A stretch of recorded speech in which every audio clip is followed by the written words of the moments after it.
गुरुदेव ने संभवतः अपने बरतारे में 11वें आचार्य के शासन काल में ये पहले मुनि हैं जिनको एक साथ 2 अलंकरण मिले। हमारी साथियों में साध्वी इला कुमारी जी को सबसे पहले गुरुदेव ने तपो मूर्ति साध्वी इला कुमारी जी का संबोधन दिया था। उन्होंने तपस्या में कीर्तिमान बनाया। मुनिश्री को उग्र बिहारी और तपो मूर्ति 2 संबोधन और एक साथ मिले हैं, संबोधन मिले हैं और हम देख रहे हैं मुनिश्री चरितार्थ कर रहे हैं। उग्र बिहारी भी है, ऐसा लगता है कि पैर में पैर नहीं पंख लगे हुए, लोग उनके साथ भागते हुए चलते हैं, दौड़ते हुए मंजिल पकड़ते हैं। और कईयों ने तो कहा महाराज हम 4-5 साथ होते हैं, पहले एक भागता है, वो थक जाता है, वो ऑटो में बैठ जाता है, फिर दूसरा भागता है, फिर चढ़ जाता है, इस तरह मंजिल तक पहुंचते हैं। तो मुझे लगता है यह भी कोई विलक्षण शक्ति है, वरना इतना लंबा सफर इतनी सहजता से तय करते हैं। एक दिन में 57 किलोमीटर तक चलना गजब की बात है। हाँ, उस दिन 57 बताया था, 65 ही होगा।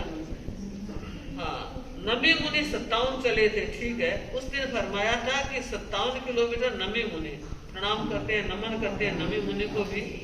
इस उम्र में कमल मुनि जी के साथ जो लंबी यात्रा करने वाले संत हैं वो भी वंदनीय और प्रणम्य है। मुनिश्री ने भाई अजीत ने बताया 65 किलोमीटर चले हैं, बहुत बड़ी बात है। तो मुझे लगता है कि सच में एक बार हमने भी 47 किलोमीटर एक दिन में चले। साध्वी कांत कुमारी जी राजलदेसर जो अभी देवलोक हो गए पटियारा में, उनके साथ में हमारी कोई एक चीज रह गई थी। साध्वी अरहत प्रभा जी हमारे साथ थी, उन्होंने कुछ चीज छोड़ दी और उस समय हमें जाकर ही लाने की विधि थी। अब तो मंगा करके प्रायश्चित ले लेते हैं, पर उस समय ऐसा नहीं था। तो एक दिन में 47 किलोमीटर हम चल के वो चीज लेकर आए थे। तो मुझे लगता है कि मुनिश्री आपका जो प्रमोद भाव है हम सब के लिए अनुकरणीय है, और आपकी जो फुर्ती है वो हमारे लिए प्रेरणा है। 7 दिन में 2 बार पधार गए। 5 तारीख को हम तो आकर पहुंचे और शायद 10 मिनट के बाद वो पधार गए, और आज हम तो कुर्ला दामन में नहीं कर पाए, उससे पहले पधार गए। तो मुझे भावना भी है, आज आपने जो हमारी अग्रिम यात्रा के लिए मंगल भावना की साध्वी सुधा प्रभा जी ने बताया, हमने सुना, हम गदगद हो गए। तो मैं सोच रही हूँ मुनिश्री आपकी भी यात्रा मंगलमय हो, आनंदमय हो, आप गुरु दर्शनों का अमृत बहुत जल्दी से प्राप्त करें। और हम ये चाहते हैं कि इसी तरह हम गुरु की दृष्टि की आराधना करते रहें, संघ की प्रभावना करते रहें, अपनी साधना को मुख्य लक्ष्य के साथ आगे बढ़ते हुए श्रावक समाज को भी वो रास्ता बताएं, ताकि इस रास्ते पर चलकर आत्म ध्यान घटे और धर्म ध्यान बढ़े। मैं एक बार फिर साध्वी मैत्री प्रभा जी के प्रति बहुत बहुत मंगल कामना करती हूँ, शुभ कामना करती हूँ। और मैं चाहती हूँ तप के क्षेत्र में बढ़ो, ज्ञान दर्शन चारित्र तप नाणेनम दंसनेनम चरित्रेण कहे हुए काम से कर रहे थे, तब तक तो मुनिश्री पधार ही चुके थे। तो बंधुओं इतना माइक बना, इतनी कृपा मुनिश्री ने की है। और बंधुओं सचमुच में श्रद्धेय साध्वी श्री जी जब आए, आपश्री ने कहा कि हमें मध्य प्रदेश की ओर जाने वाले हैं, तो मुनिश्री ने कहा तुम विजय करो, तुम पग पग पर मंगल होगा, आनंद होगा, और तुम्हारा जो चौथुमास है वो हमेशा प्रथम ही रहेगा। बंधुओं सचमुच में ऐसे जब भीतर से निकलते हैं तो मुझे लगता है ऐसे आशीर्वाद ही फलित होते हैं, तब नए इतिहास का सृजन होता है। तो सच्चया साध्वी मैत्री प्रभा जी ने तप के क्षेत्र में कीर्तिमान बनाया। बहुत कुछ कहना चाहती थी, लेकिन घड़ी तो बढ़ गई है। तो अब मैं आमंत्रित कर रही हूँ, न कभी साल रुकता है न समय रुकता है, लक्ष्य का दीवाना तो लक्ष्य पर जाकर ही रुकता है, लक्ष्य का दीवाना तो लक्ष्य पर जाकर ही रुकता है। धर्म चक्र का आज वो लक्ष्य पूर्ण हो चुका है। उसके लक्ष्य में साध्वी मैत्री प्रभा जी अपने भावों के साथ साध्वी तपस्या का करते हम सम्मान धर्म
हंसना और हंसाना सबको यही तुम्हारा काम है।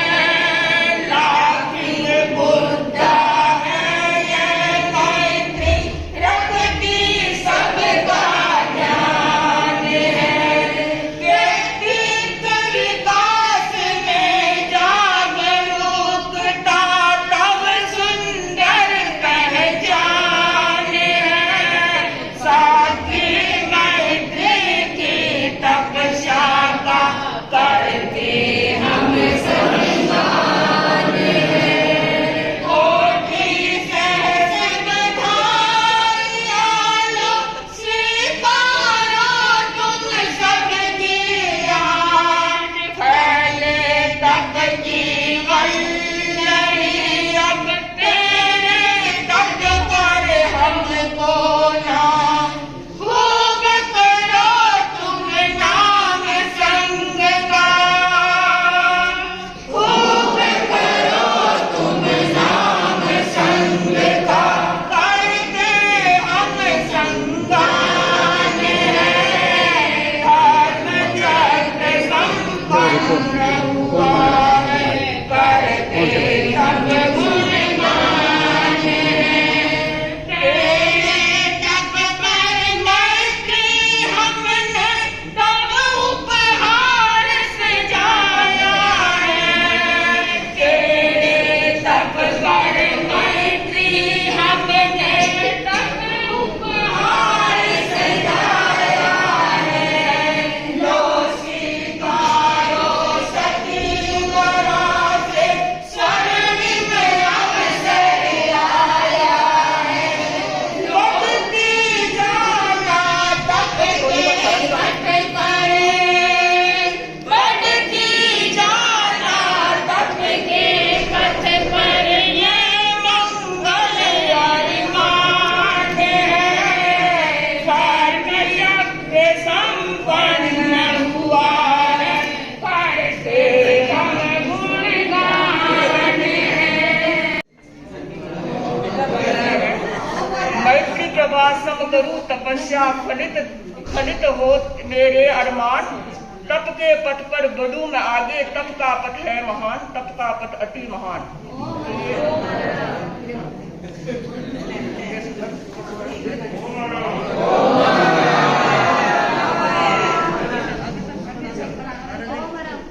ये देखिए इन्होंने 34 दिन की तपस्या की है। तो 34 दिन की तपस्या में 34 लड़कियां, इसमें सारे नाम लिखा हुआ है। मैत्री बाबा जी का एक श्लोक बनाया हुआ है।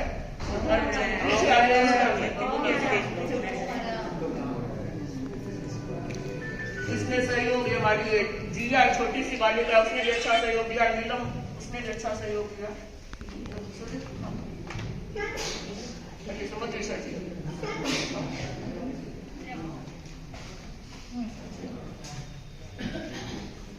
धर्म चक्र करके तुमने पहना है तपस्या का हार। तब से नेत्री प्रभागी हम तुम्हें बधाए बारंबार।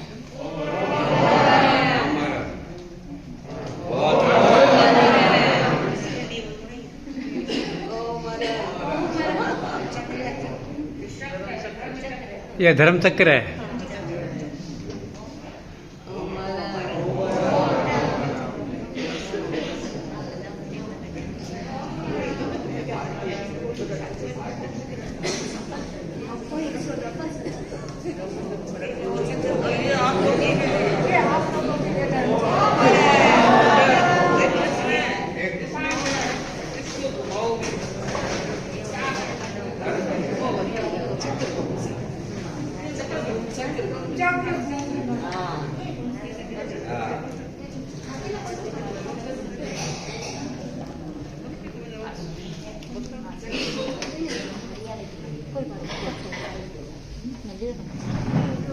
ये इसको ऐसे घुमाना है, ये लेकर आ रहे हैं, इसको लगाएंगे ना वो रुकेगा। वो एक संकल्प आपको करना है, अथवा जो मानसिकता हो एक संकल्प धर्म चक्र का।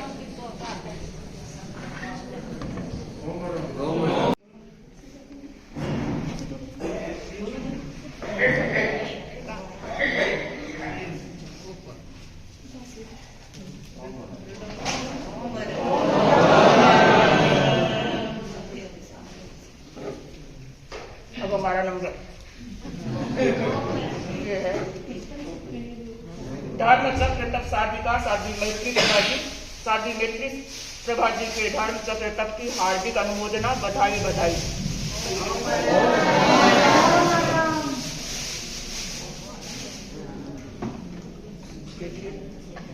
सौभागी हूँ सतिवर मैं तो पाया सिर पर तेरा हाथ, करूँ कामना हर पल हर क्षण सदा रहूं मैं तेरे साथ।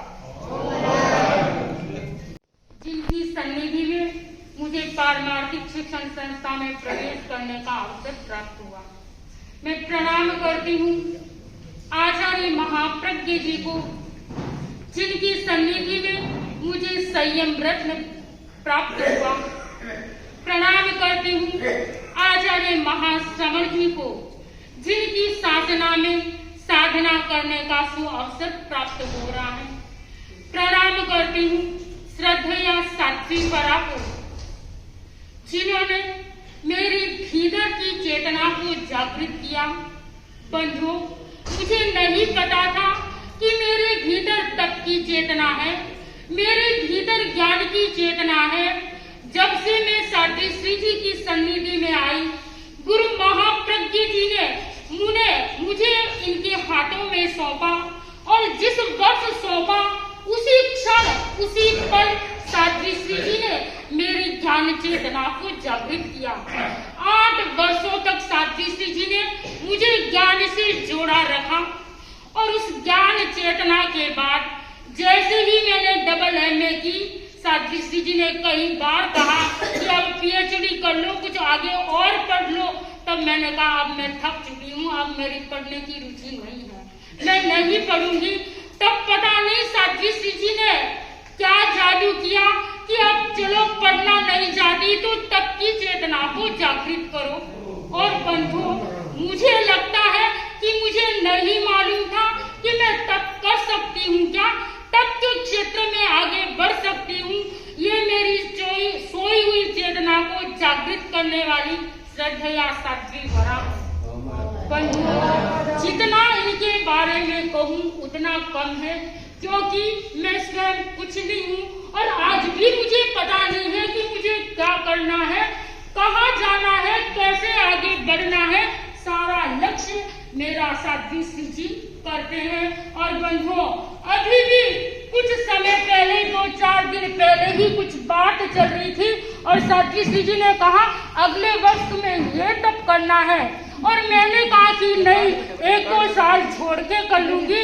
और लेकिन साध्वी श्री जी ने कहा 1-2 साल क्यों, अगले वर्ष ही प्रारंभ करना है। और मुझे लगता है कि जब आप सोच लेती हैं, मैं नहीं सोचती, आप ही सोचती हैं, और आप जब सोच लेती हैं और वो मेरा सहजता से हो जाता है। क्यों? क्योंकि हम तो छोटे हैं, न मेरे भीतर इतनी शक्ति है, किंतु आप में जामवंत बनकर मेरी हर शक्ति को जागृत करने का प्रयास करती हैं। और मैं प्रयास वो करती हूँ कि साध्वी श्री जी कहते हैं तो मैं बढ़ती चली जाऊं। बंधुओं, एक घटना बताऊं। जब 2016 में मैंने वर्षी तप प्रारंभ किया, और वर्षी तप समाप्ति के कुछ महीनों के बाद मैंने कहा एक वर्षी तप हो गया, अब एकासन का वर्षी तप प्रारंभ कर लूं। किंतु साध्वी श्री जी की इच्छा नहीं थी, लेकिन मेरा मन था कि मैं एकासन का भी एक वर्षी तप कर लूं। और 6 साध्वी श्री जी के तुम कर रही हो, लेकिन ये पूरा मुझे नहीं लगता कि होगा या नहीं। सचमुच मेरे लिए जब भी आपके मुंह से जो निकला है, और 6 महीने तक मैंने एकांतर एकासन के किए, किंतु 6 महीनों के बाद एक दिन ऐसा आया कि मेरी तबीयत खराब हो गई।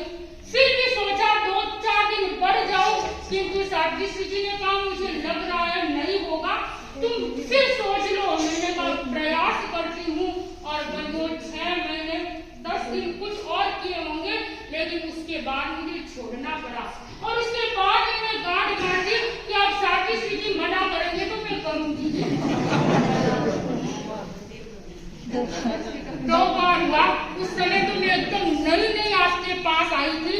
मुझे मेरा दूसरा चातुर्मास था साध्वी श्री जी के पास। 2 बार टेस्ट किया। 2006 हैदराबाद हमारा चातुर्मास था, और मैं एकदम छोटी थी, नई थी, मुझे खुद को ही कुछ ज्ञान नहीं था। साध्वी श्री जी ने मुझे तपस्या कराई। मैंने उस समय बीए का एग्जाम दिया और एग्जाम के बाद पोजीशन के बाद ही क्रम रहता है तपस्या का, और तपस्या प्रारंभ की और 10 किए। पता नहीं, मैंने कहा 9 तक की लड़ी मेरी हो गई है, कुछ बाकी है, इस बार 10 कर लेती हूँ। लेकिन 10 किए और साध्वी श्री जी ने कहा 1 दिन बढ़ जाओ। मैंने कहा नहीं, मैं 10 ही करूंगी। साध्वी श्री जी ने कहा फिर तपस्या नहीं होगी, 1 दिन और आगे बढ़ जाओ। मैंने कहा नहीं, मुझे तो 10 ही करना है, और वो 10 का पालना किया। 2006 के बाद 2016 में वापस तपस्या प्रारंभ हुई। लेकिन साध्वी श्री जी हमेशा कहते 10 करोगी तो बस हो जाएगा, और सचमुच वो लंबा काल बस का चला। 10 के बाद 15 की तपस्या अभी कोटा में हुई थी। 2006 से 2022 में 22 में तपस्या 10 से आगे 22 में बढ़ी। तो बंधुओं, बस मैं यही कहना चाहती हूँ कि साध्वी श्री जी आपका पूरा सहयोग है। आप मनोभाव के साथ तप में मुझे आगे बढ़ाते हैं, और साथ में यदि साध्वी परिवार का सहयोग न हो तो मैं तपस्या नहीं कर पाती। लेकिन सबका मुझे अहोभाव के साथ सहयोग प्राप्त होता है, तब ही मैं तप के क्षेत्र में आगे बढ़ सकती हूँ और बढ़ रही हूँ। बस आप सबके प्रति यही मंगल कामना करती हूँ कि आप सभी मुझे इसी प्रकार सहयोग देते रहे और मैं तप के क्षेत्र में और आगे बढ़ती रहूं। और आज मैं याद करना चाहती हूँ शासन माता को, साध्वी प्रमुखाश्री जी को, जिन्होंने मैंने 6 किया 7 किया, हर वर्ष मुझे संदेश प्राप्त होता था और ऊर्जा भरा संदेश प्राप्त होता था। साध्वी प्रमुखाश्री जी ने अनेक संदेश मुझे दिए, और उस संदेश के माध्यम से भी मेरे मन में रहता था कि मैं तपस्या करूंगी तो साध्वी प्रमुखाश्री जी का संदेश प्राप्त होगा। गुरु की कृपा बनी रहे, गुरु का आशीर्वाद भी मुझे प्राप्त है, और इसीलिए ये तप कर पा रही हूँ। आभार व्यक्त करती हूँ जिन्होंने 2 बार इस तपस्या में आकर मुझे दर्शन दिए, प्रेरणा दी और मेरी चेतना को और जागृत किया। तो मैं आज के दिन यही मंगल कामना करती हूँ कि साध्वी श्री जी आपका और साथियों का जो मुझे अहोभाव के साथ, स्नेह भाव के साथ जो वात्सल्य प्राप्त हो रहा है वो निरंतर होता रहे, और आप मेरी जीवन निर्माण में अपना अमूल्य समय लगाते हैं और भी लगाते रहे, हमें निखारते रहे, हमारी भीतर की चेतना को जागृत करते रहे। इन्हीं शुभ भावों के साथ